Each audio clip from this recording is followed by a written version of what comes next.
Okay, good morning. This is Richard Hsu, host of Hsu Untied. This morning, I'm really pleased to have with me as my guest Araiza, who's a partner at Perkins. Al, welcome to the program. Thank you, Richard. Really happy to be here.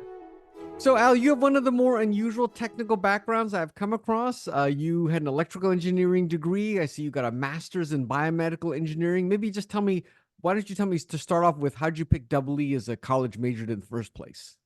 Well, so my parents were immigrants, and I think they went as far as the third grade back in Mexico. So Oh, they weren't wow. really great at helping me kind of navigate how to identify a career. So I just picked with what was seemed most practical so I could get a job.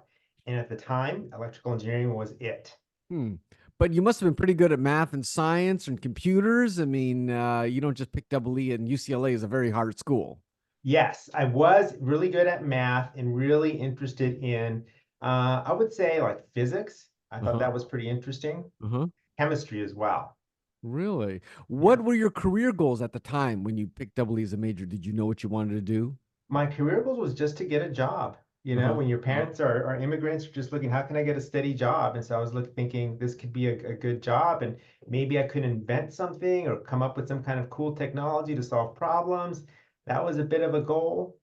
Did you have any kind of particular undergraduate double E focus? Were you more in software, computers, or hardware, analog design? What was kind of your focus? So when I started undergrad, UCLA just received some pretty serious funding to start a biomedical engineering type of focus. So they Mm. told me if I was willing to do that as an option, that they would pay for a good portion of my tuition. So I said Mm. yes.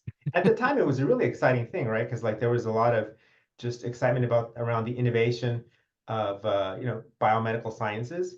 So I was also quite curious. Yeah, interesting. Well, I see you went on, obviously you went on to get a master's. Were you thinking about, was that part of a PhD program or that was just a master's degree?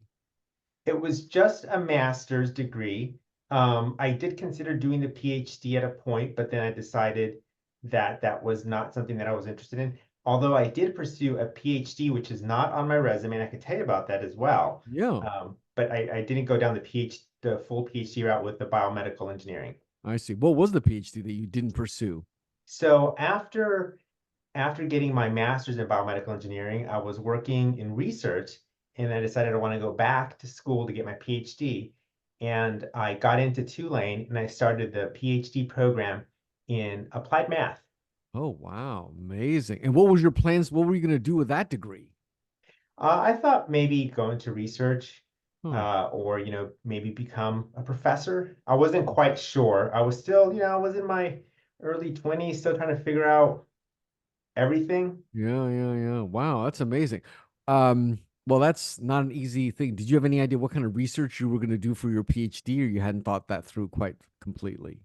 No, so I hadn't thought it through quite completely. Now it's applied math, right? So I wasn't into the theoretical stuff. So it was still, I thought, pretty well aligned with electrical engineering and biomedical engineering because it's all Mhm. some form of applied math. Mm, So I didn't actually stray too far from my roots, which is something practical. So yeah. the electrical engineering side was thinking, I was thinking of, gadgets and the hard sciences. And then on the other side, I was thinking with the biomedical engineering, the life sciences. So I wanted to span the entire spectrum of sciences.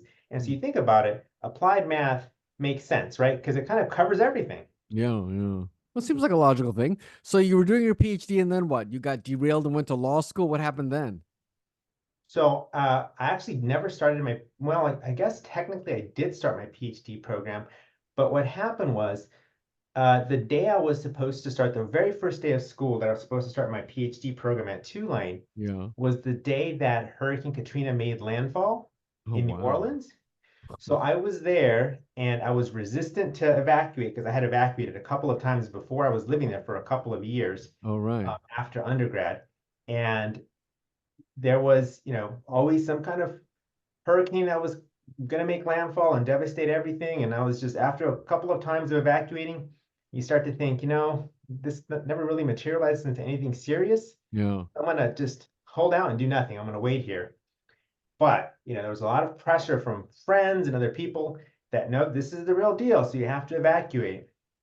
So my first, the day before I was supposed to start a PhD program, I evacuated, and just Okay. basically at that time when you're evacuating, all the highways just point away from New Orleans. I just hopped on a highway and said, with other people who evacuated with me, and said, okay, wherever I go, I go. And so I got as far as Jackson, Mississippi. And and so was there in Jackson, Mississippi for and the lights went out, right? The hurricane still went over Jackson, Mississippi. Lights went out, so I was kind of in the dark for like 5 days, not knowing what was going on. Right. And yeah, so I ended up, trying to figure out what I'm going to do with myself. And there's a longer story there, which I can get into. It kind of leads to how I got into working in the legal profession. But I ended up basically evacuating to Kansas City because that's just where I landed. And I was there for several months, for like 6 months, trying to figure out, am I going to go back to New Orleans to finish or to start my PhD program, or Right. what am I going to do with myself? And you'd be surprised. You'd think 6 months of kind of hanging out, enjoying not having to do anything would be fun, but you start to kind of get a little concerned about, having so much free time. So ended up looking for a job while I was in Kansas City because I thought I need Mm. to do something with myself. Right. And I looked at the help wanted on the local paper, and a local law firm there was looking for some technical analyst. Huh. So I thought, okay, I don't know what this is, Yeah. but I can sure use a job, and I'm kind of getting bored of doing nothing. So I went in for the interview, Okay. thinking, I don't know anything about the law, or, no experience, but this is a job. I'll give it a shot. So I Yeah. interviewed. And you got the job, I take it. So it was a really interesting situation. I interviewed, and it was an interview unlike any other interview I've ever had. And I was so impressed by these patent attorneys who were so well spoken and so like technically just savvy. I Yeah. mean, it was like some other kind of, human that was just so amazing. And I thought, oh wow, this is a really amazing environment.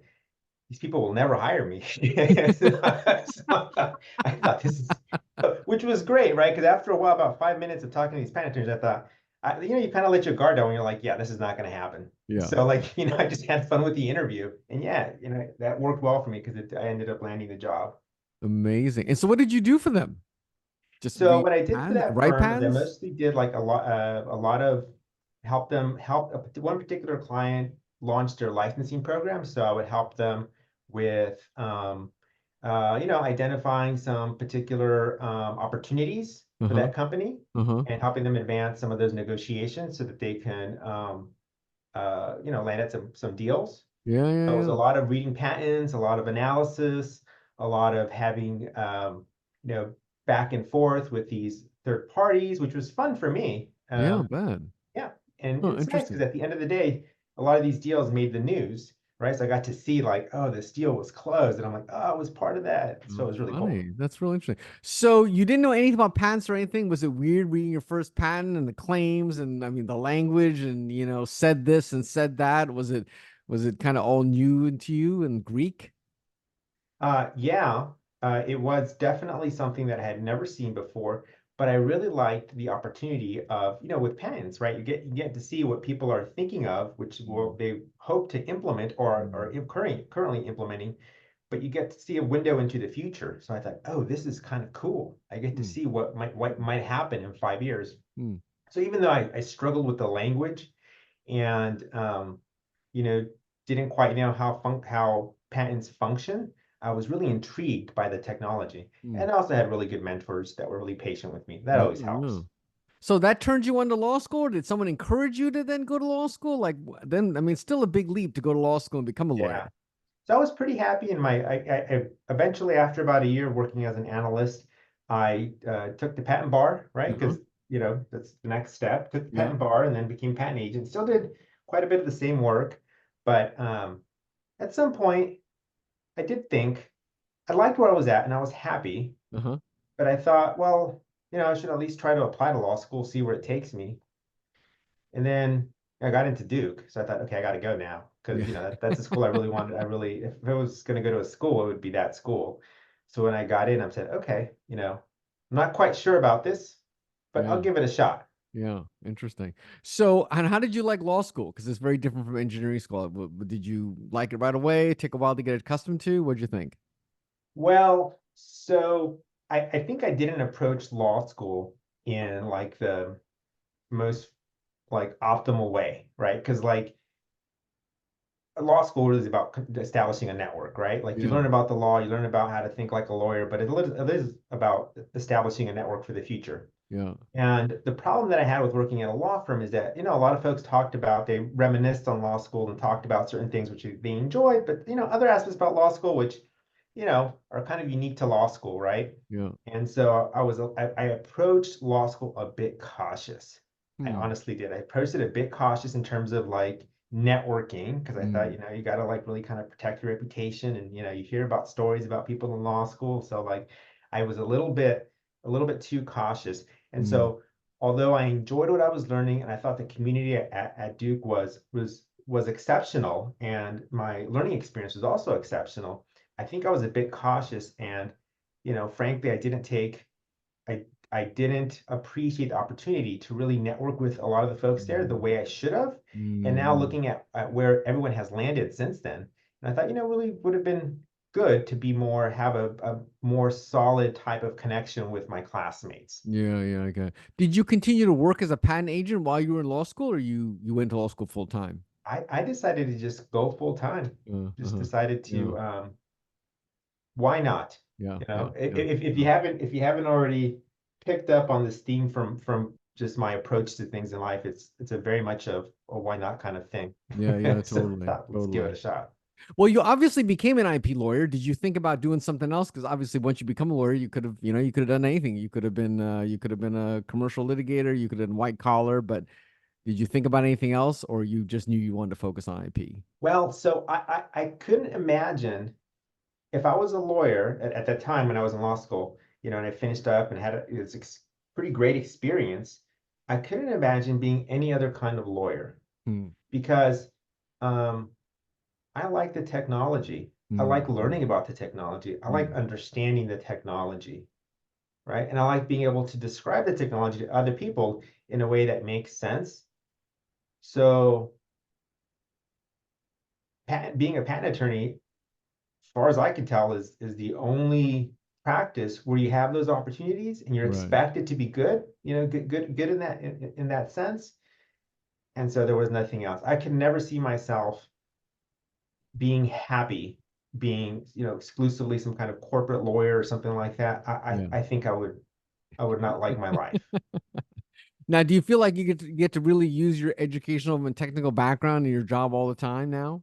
All the time. Oh, Yeah. Yeah. certainly with clients. I mean, you get a chance to interact with inventors, and obviously they feel a lot more comfortable if you're able to communicate with them in their language, Yeah. right? And you get Totally. some Yeah. credibility if Yeah. you don't Yeah. just sound like a Yeah. lawyer talking a bunch of, lawyer jargon, Yeah. right? Yeah. Yeah. So being able to communicate with inventors and clients who expect you to understand their products in a way that they speak about their technology, I think is really, really great, and they really appreciate that. It's been very helpful to me.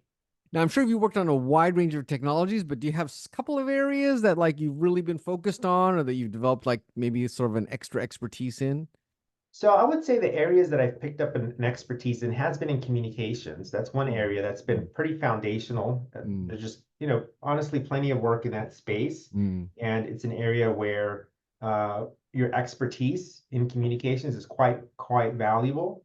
And then the last 5 years, I started to, I did do a little bit of crypto, and I thought that was interesting. Mm. But I actually shifted a little bit more. My curiosity has evolved to being more interested in things like climate tech. I still think climate tech is something, there's a lot of technology there that I feel, Mm.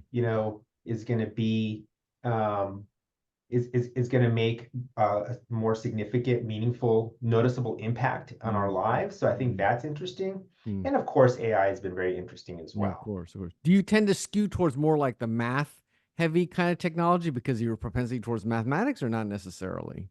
No, not necessarily. That actually has not been something where I've leaned more heavily on that background. It has been a lot more of I would say probably there has been a need for being able to understand sciences kind of across disciplines. That's been super important. Yeah, yeah.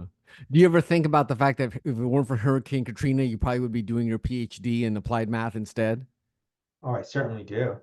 I think about that, how that much that has changed the trajectory of my life. Yeah, Heck, honestly, that's been a lot of my life, though, right? Like, a lot of things have just changed the trajectory of where I thought I was going to be.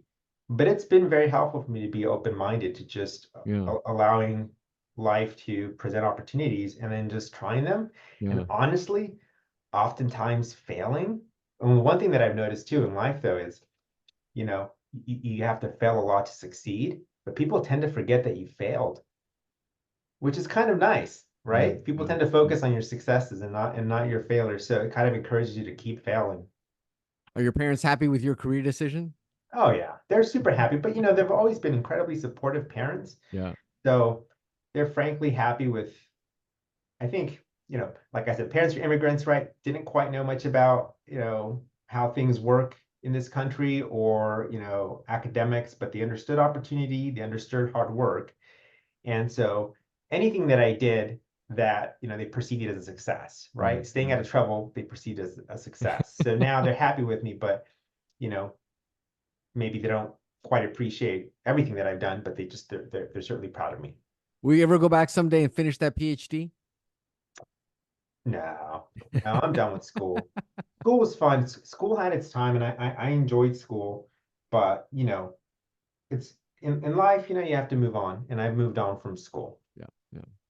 Well, Al, this has been a fascinating conversation. I really appreciate you hearing your story. As I said, since I was a double E or almost a double E, it's great to hear someone else's story. And congratulations on all your success. And really appreciate your taking the time to share it with me.